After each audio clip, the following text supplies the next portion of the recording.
an original. From Story Studio Network.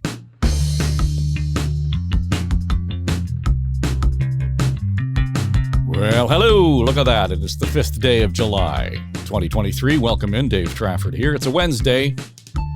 Now in next edition for Story Studio Network. We tried something yesterday. We're going to keep doing that, I think. We had a Google search-free episode, proving to you that you can, in fact, go and find the stories that affect you, your family, your kids, your world, your workplace, without relying on the Google.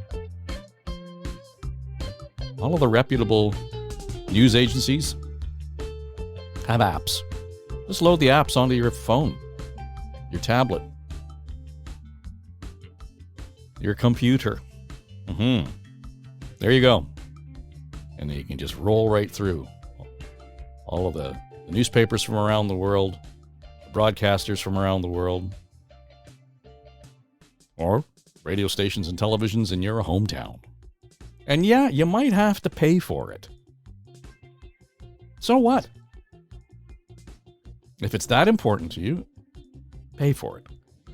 If you want good journalism and you want trusted media, pay for it. Put some skin in the game. That way you're not just relying on the big tech companies feeding you what they think you want because of what you clicked on yesterday. Go to the source. So we're going to do that again today. We're also going to feature an interview with our friend and colleague, Courtney Betty. He is a Toronto lawyer and something of a mentor and an activist here in the city of Toronto, particularly in the Black community, but not exclusively, but deals a lot with Black youth in Toronto and making sure they've got the opportunities they need. We're going to get his lens on the Supreme Court decisions in the United States last week. Two in particular. One that struck down affirmative action for college admissions, and another one that was really interesting because it allowed a web designer to refuse preemptively to have to create a web page for a same-sex wedding. We'll get into it. Why it's really an interesting story and also kind of a disturbing story at the same time. No matter what you think of same-sex or LGBTQ issues, it's got nothing necessarily to do with that. It's the precedent that this sets. Things to watch. So it's now and next for Wednesday, July the 5th.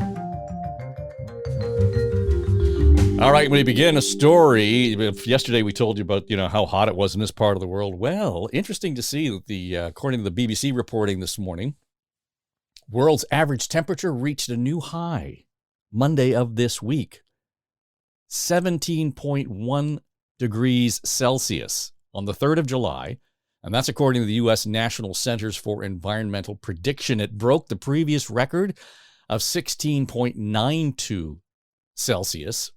And that's stood since August of 2016. Now, the suggestion is Monday's high is the warmest we have seen since they've started using satellite monitoring. That was back in 1979.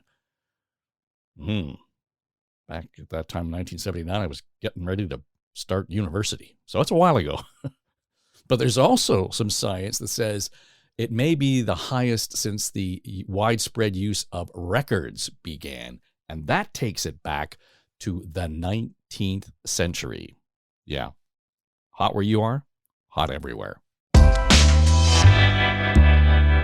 Newly released transit report cards from the Toronto Region Board of Trade. Yeah, and again, interesting that none of this came up during the mayoralty campaign, by the way. Nothing of this came up during the campaign. Why not? Because it says that the TTC is the least reliable transit service in 2022 compared with other municipalities in the region. So that would compare it to, York and Mississauga and Brampton, right? It's the biggest system. Yeah, maybe there's some slack to be cut there. But the TTC had the lowest score for transit reliability. Only 58% of the trips were on time.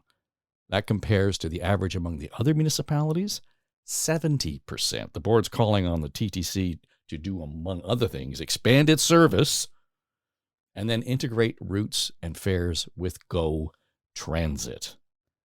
Yeah, you got to kind of run on time if you want people to use the freaking service. Well, the CBC reporting today, this is a good one. Leaf fans, all abuzz over their off-season deals. They've been inking their new free agents, their new additions. MLSE committing like tens of millions of dollars in the last week or so just to beef up the Leafs bench after another disappointing season, losing in the playoffs in the second round. But you know what? Maple Leaf Sports and Entertainment can't find $1.18 million to pay its municipal taxes. The city says MLSE is in arrears since 2019, taxes owed for the use of BMO Field. Wow, let's wag a finger at the big bad corp. Wait a minute now. Not so fast. MLSE says they are neither an owner nor a tenant at BMO Field, which is the property at issue. They tell the CBC, quote, it operates at BMO Field under a management agreement with the city, and the teams, which is the soccer team and the Argonauts, pay the city a user fee, that's in quotations, and not rent. So that's, you can tell it's the lawyers are involved. There's quotations around user fee, right? Now, it should be noted, MLSE is paid up on its taxes for its use of the Raptors practice facility and the Marlies home rink. Both are located at the Exhibition Place grounds. So, city barking up the wrong tree there. Well, it's been a year, but Hockey Canada finally announcing it's hired a new president and CEO. Catherine Henderson spent the past 7 years still overseeing ice sports. She was the president and chief executive at Curling Canada. Takes the hockey helm a year or so after Hockey Canada, you will know, was rocked by a sex assault scandal. Her announced appointment followed by news that Bauer Hockey will restore its Hockey Canada partnership. It is among the first, if not the first, to do so. Interesting to see whether or not others will follow suit. I would suggest you read all about it in the Globe and Mail. Well, here's a wonkish Wednesday story for you. This is the kind of story that gets the reporters all excited, especially when there's nothing else to talk about during these dog days of summer. The Toronto Star reporting. The Ford government has restored the King's Council designation for lawyers in Ontario. It's meant to acknowledge those who have, quote, demonstrated a commitment to the pursuit of legal excellence in service to the Crown, the public, and their communities. Now, if you're of an age, you might recall it used to be called the Queen's Council, right? You had a QC behind the lawyer's name. But the designation was canceled by the Peterson government back in 1985. That's amid allegations that it had become corrupt. It was a patronage tool. So they sunset the whole plan. If you had the QC before, you kept the QC. But this week, 91 nominees get to add KC to their signature. And as the Star is reporting, most of them are Ontario Tories. Yeah. Here's the interesting thing. Among them is Carolyn Mulroney.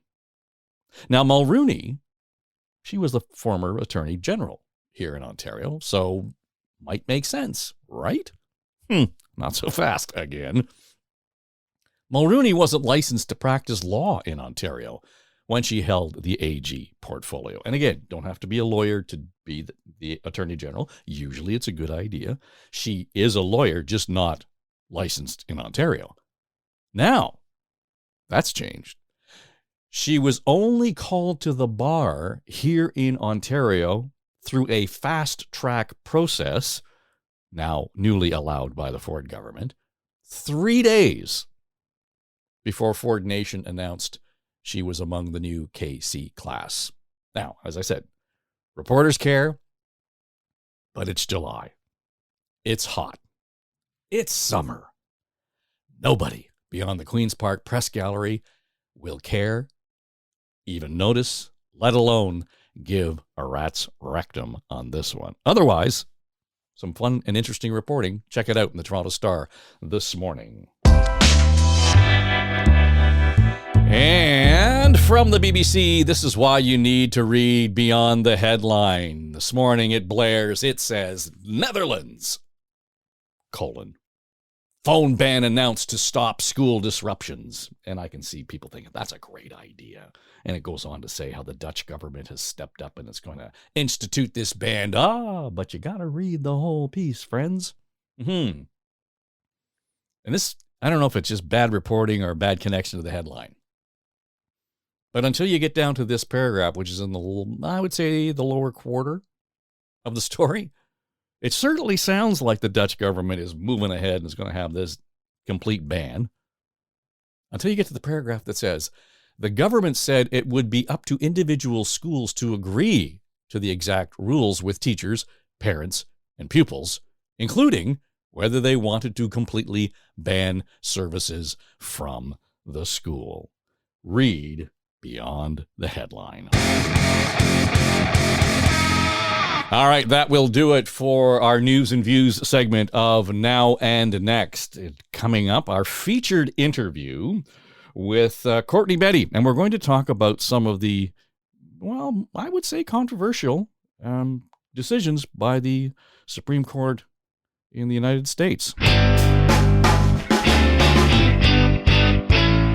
But before we do that, just a reminder, we have a couple of other shows that you should be paying attention to here at Story Studio Network, and one of them has come up and actually figures quite prominently in the stuff that's going on these days. I would encourage you to check out One Click to Cyber Chaos. It's all about how you, your company, your family actually could be at risk just by doing normal things and based on the app that you might be loading.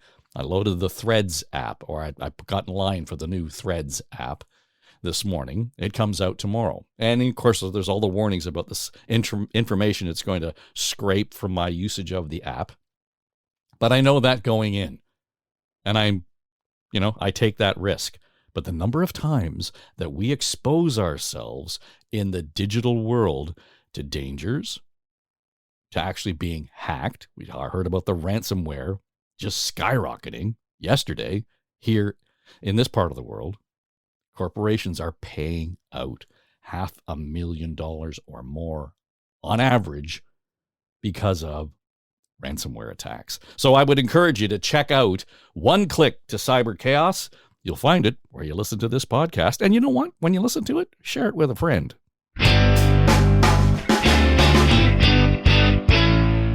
All right, let's get to our featured interview this morning on Now and Next with Courtney Betty. He is a Toronto lawyer and an activist here in the city. So I gather as we watch this unfold with the Supreme Court in the United States that sort of the end of June is a typical time when they would be kind of handing down some key decisions. And there was a flurry of them last Friday. And we heard, I guess, Thursday into Friday. At the end of June, among other things, they talked about the affirmative action as it applies to universities in the United States and how it's applied to students to give, make sure there's a level playing field. That is the theory behind the affirmative action movement.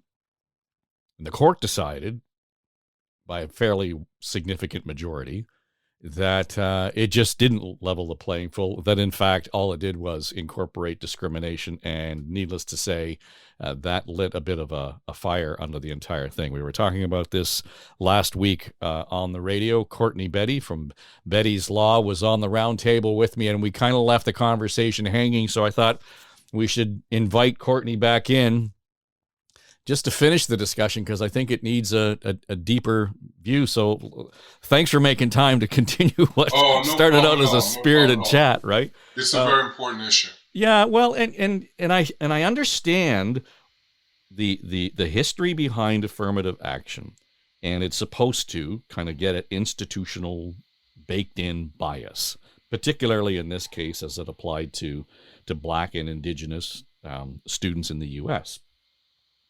And the universities, have kind of made their way and carried on with that, and now the Supreme Court says, no, it's not a level playing field. Give me a sense around that, because I can see where this is problematic in and of itself, because it can be sort of put up as just a mere means of ticking a box, and that's all that we're doing here. We really aren't dealing with the root issue, and that is baked-in bias and discrimination. Well, the affirmative action, and I can speak to it from the perspective of Black Americans and how the law has dealt with it. You have to go back, you look at the Dred Scott versus Ferguson decision, which said that Blacks were not humans and therefore were not able to gain the full protection of the Constitution. Then the next case was, I think, 6 to 7 years later, Plessy versus Ferguson, where the Supreme Court said you can have separate facilities so long as they're equal. Then you get to 1954, and then you get to Brown versus Board of Education, which sort of said separate but equal doesn't work. And then you have the movement of the civil rights. And one of those movements was to look and see how, and the fight has been ongoing from an education standpoint, how can we utilize education to help to leverage the playing field? And what we're seeing here from the Supreme Court is saying, well, you cannot utilize race in the university setting as a criteria for admission. They're saying you can talk about race in terms of lived experiences, and that can be taken into account. But to say that race is going to be one of the factors that you're going to measure, that that it is now illegal to do that in the United States. And so for me, it's a very significant decision in terms of the path that it opens up, because it now opens up the pathway for the court to intervene on any institution, organization, governments, businesses that it feels is taking steps in a way that, it defines equal. Everyone has to be treated the same equally. Well, if you're going to treat everyone the same equally, you now have to create equal opportunities. And affirmative action was really the concept of creating equal opportunities, primarily for the Black community. That's where I just mentioned the history. But if you look at it, women have been the biggest benefactors. Many other organizations, if you look at, let's just even take policing, for example, it used to be that you had to be a certain height, certain weight, etc. A lot of these societal barriers that have been broken down, where we created barriers without any kind of rationale, affirmative action has played a key role in that. So I think the mistake that I see is that people are attacking this decision, it's the Black, but it's not. You're literally creating now a legal pathway to take away the rights and benefits of many other organizations. And that's where it gets interesting, because the law evolves, over a period of time. And, we don't know where this is going to end. The checkbox has been removed for Blacks, but where does this end? Who is going to be the next group to be under attack? And that's the scary part of it all.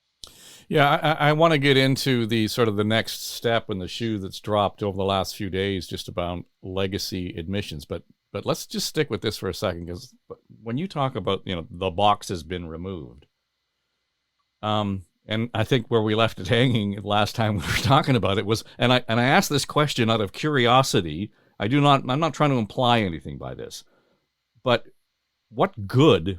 I mean, I get your point around being, opening up opportunities beyond the university circumstance. But let's focus on the university.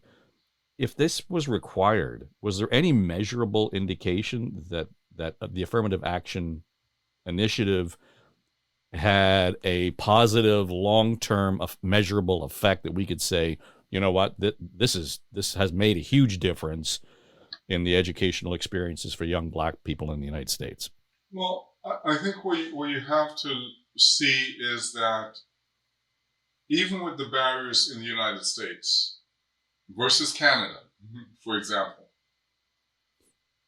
you have a level where you've had a Black president, you've got Supreme Court justices, you've got all of these other elements that come from educational opportunities, whether it be in the finance sector, in the health sector.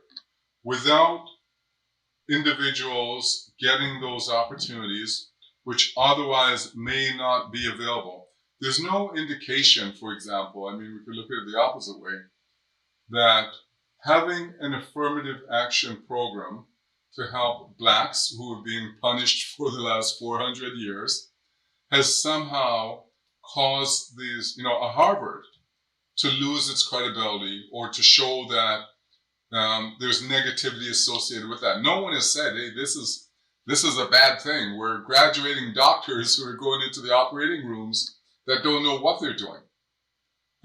So the opposite side of it is that, there is no indication that this is causing any harm. But if you look at the broader societal impact of growth, of opportunity, I'll tell my story because, an immigrant to Canada when I was 12 years old. My father worked at City Hall in the parking lot. My mother worked in a factory. Without having had that opportunity to have an education, my life would be dramatically different. And so I take that example to many other people. When you hear that I am the first generation to actually graduate with the university, there's a lot of significance to that. And so we're taking away something that is good on the basis that another group is being attacked. When, if you look, for example, at legacy programs, where if I'm a Harvard graduate, more than likely my son is going to end up at Harvard, whether or not, he's at the same criteria as some of the other students. There are ways of addressing this. But when you start focusing specifically, and you said, we're going to go after the Black community, that's where, or any community, that's where there's a challenge. Because there's not been like an attack on, let's say, the Asian community. No one's created an attack on the Asian community. What they're saying is disproportionately somehow there should have been more admissions. But there are other ways of going about it, such as attacking legacy admissions, rather than saying, hey, we're going to go after the Black community. It just opens up for so much negativity. And it's very unfortunate that the courts have agreed with it. The problem, I think, that where we run into when we start to kind of split the hairs around affirmative action is it begins to sound, whether it's true or not, the perception is that it has masked a certain institutional, baked in, as I said off the top, bias or discrimination, that if we rip that Band-Aid, is that going to be laid bare in the coming years? Well, the key part of it is this, right? When the issue of affirmative action does not come in until you've met all the criteria for admission. So you've got 120 individuals that meet all the criteria for admission. you have a limit of 100. So what are you going to look at for those additional 20 that you would want to take into account, right? In getting those individual seats within that 100. That's really what it comes down to. It's not that you're not qualified, you're already qualified. And, we take into account whether you're an athlete. Universities, they look at that, They said, there's so many different things. And because of the history of race in the United States, because of the history and the struggle that's ongoing, and the recognition that education is the most critical pathway to bringing about change, then we need programs that actually support that at every level. And the Supreme Court effectively has opened up the pathway for reversing, Brown versus Board of Education, 1954, which, effectively opened up the door for equality in education.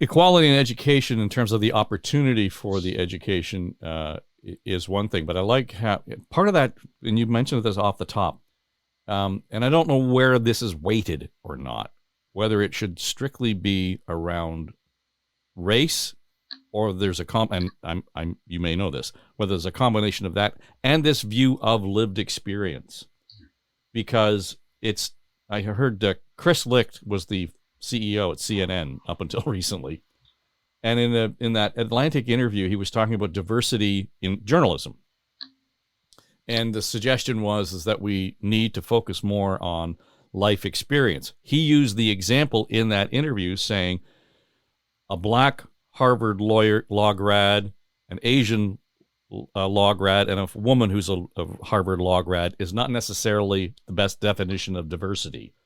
That, in fact, life experience has to play into that somehow, doesn't it? But it does, actually. So it's not, when you look at the experiences of many first generation Black students, many of them are coming from challenged circumstance. So in my view, and the way that I look at it, if you are running the 100-meter race, and fortunately for you, you get to start at the 90-yard line, and someone else is running the 100-meter race, and they started at the 10-yard line, and they're now at the 90-yard line with you. Should that person also be given some credit for having overcome all of those challenges that it took to get from the 10-yard line to the 90-yard line? Many people are already starting at the 90-yard line with, the family background. Your dad's a lawyer, your mom's a profession. You've gone to these schools, you have all the connections, you have all those things. Like, why would we not want to give someone that has ran the race, dedicated, committed, showed resilience, overcome things at all odds? Why would we not want to give those individuals an opportunity to compete? Because that's all we're talking about. We're not talking about giving you a free ride. We're saying we are giving you an opportunity to compete at this stage. So what's the answer here? Because, clearly this is a nuanced, complicated circumstance with deep history. There is, whether you agree with the ruling, it is now the law of the land in the United States. Where does this go? From my standpoint, there are a couple of things I see that potentially becomes challenging. Education is usually public funded. So depending upon who's, which party is in power, the Democrats or the Republicans in the United States, President Biden can sort of close an eye and say, well, we're going to move everything over to lived experiences, right? And we'll figure out a way to work with it. And, we'll still continue public funding. A Republican president may take the position that's dramatically different and say, hey, well, you've crossed over the line here a little bit, so therefore we're going to cut off your public funding. That to me is really where you've now put these institutions in this position that they've got to make some very tough decisions at the end of the day. How far do they go? Because what's at risk is actually their existence potentially. And then you take that over to the corporate environment and organizations and diversity and inclusion programs. People are going to start thinking, well, am I doing the right thing with my diversity and inclusion programs, trying to make sure that that we create these kind of equal opportunities. So everything is now potentially under attack. And that's what is, I find, the most fascinating thing about law, is that once you crack the door, it's amazing where the pathway that it can lead to down the road.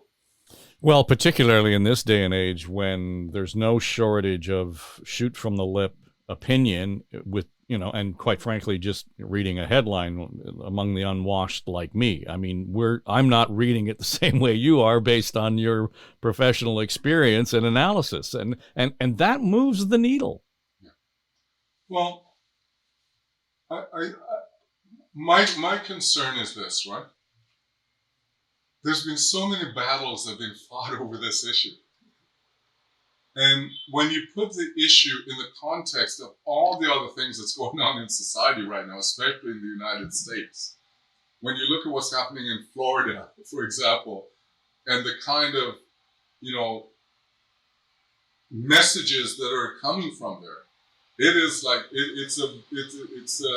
it's a perfect storm for diminishing all of the rights that blacks have fought for, and other groups as well over the years. It's not just the black community that's under attack. We are the black community is the easiest group, but this is now going to open it up. And we saw it with recently with the lesbian and gay community, where a website developer was, hey, you can deny because and it's going to be it's a very scary situation where you have the politics moving so far in a negative way, and you have the judiciary moving so far in a negative way, when the whole concept was that there should have been a balance. And I think that's the concern that I see in the United States right now. Well, and we can get into it, but I mean the question around the LGBTQ ruling as well was, to me, some cases far more disturbing, only because it was a preemptive case. Yeah, exactly. There was no argument. There was no situation where this woman was being forced to, or required to, or called upon to create a same-sex wedding website. She's just said, I better go to the court in case I'm asked to do this, and that's how I'm in trouble. I'm not sure that's the best use of the court, but again, I'm not the lawyer. In my experience, that's really highly unusual, where the courts intervene when you actually don't have a factual situation where someone's rights have actually been impacted. So it's very unusual, and just the fact that they're able to take out, it would have been very easy to say, we don't have a factual circumstance before us right now. We'll dismiss it, leave it for another day. But it gives you an indication as to the extent that the court is prepared to go, in my view, to align itself with a political directorate that is going, in a manner that is designed to remove many of the progress that's been made for many groups, not just blacks, over the years. Well, I heard some really interesting analysis on that sort of ties these two things together, and I think it came up in the arguments before the court, and that was they were talking about in hypotheticals only because, as you say, there was no real factual argument in front of them, and the suggestion was, so let's say that the local mall wanted to have a Christmas display that reflected Christmas in the 1950s. Well, that meant that the little black kids in the neighborhood couldn't sit on Santa's knee. Yeah. And all of a sudden it was a free speech thing that was covered by this particular ruling, right? And it sounds extreme, but all of a sudden we're getting to a place where, I guess you can't say we've always done it that way anymore. Extreme has become the norm, it seems, right now. And, you know,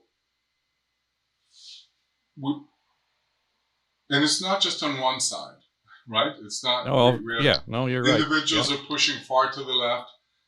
Individuals are pushing far to the right.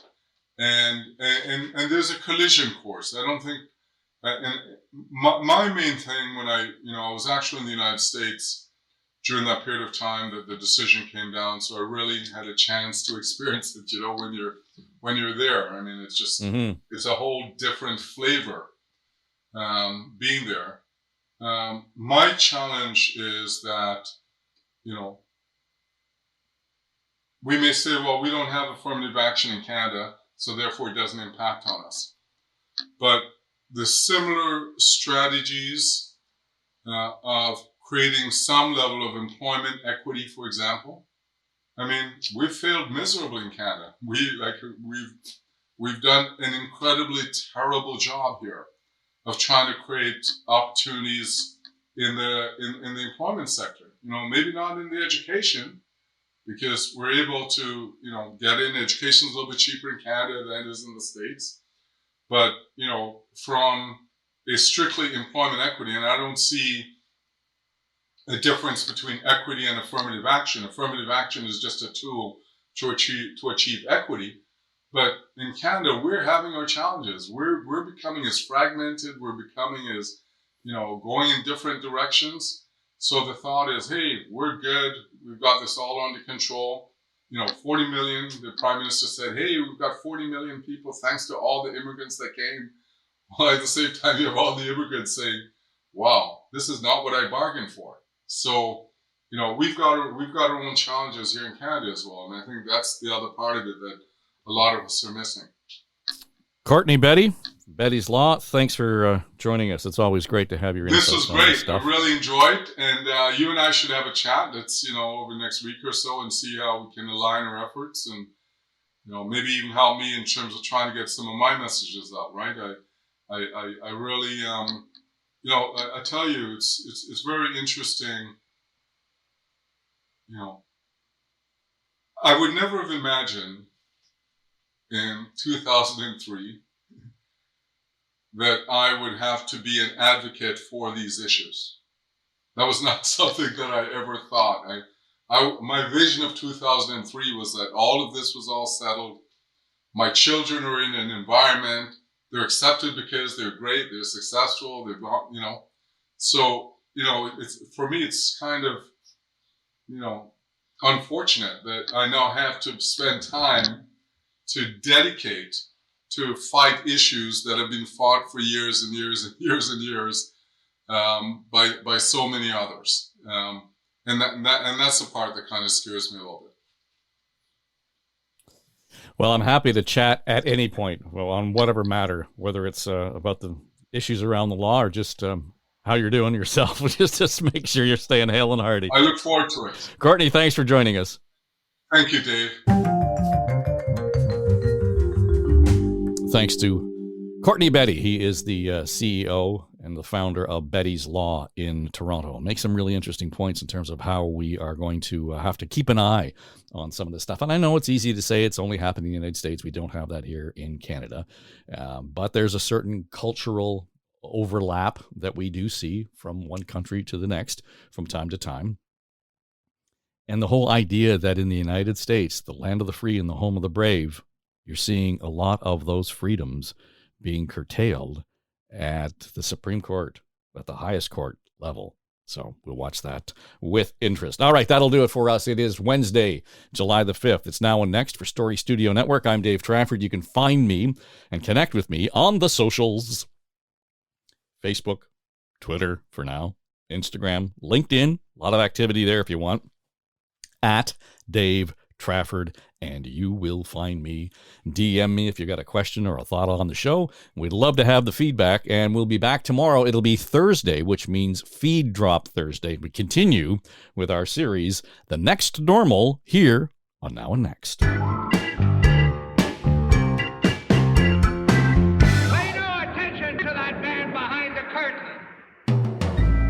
Now and Next is produced by Becky Coles. Our production manager is Jamie Nickerson. Audio editors are Mike Trutler and Drew Garner. And our sonic logo designer is Greg McDonald. Our executive producers are Dave and Aaron Trafford. This is SSN. Story Studio Network.